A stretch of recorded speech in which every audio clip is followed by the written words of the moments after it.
gelin yare ah kefal ve aklımdan burun şırana ve içim gelin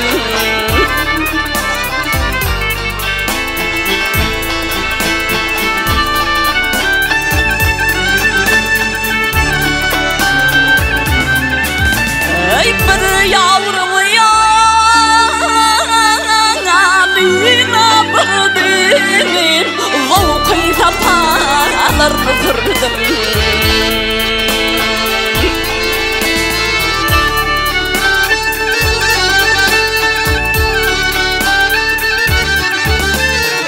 harman deliyor eydi birdim malım başım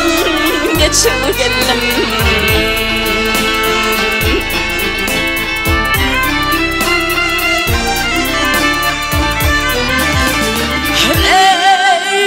ey vakman der harman hürgür söz derdedir man gelin yare ah kır onu duymuyorlar bana cennet yolunu açıp geldim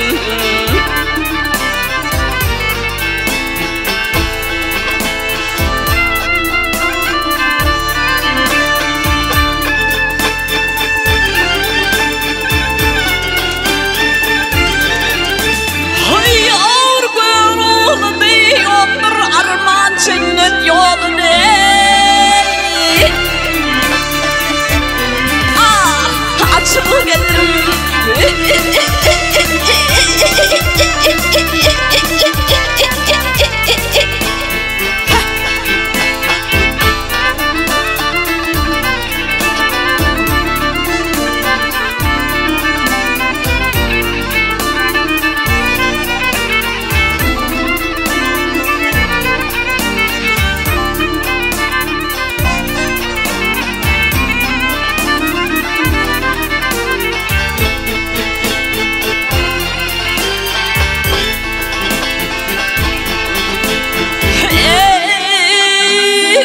cennet yolum açıp geldim yar geldim yar geldim geley yar ey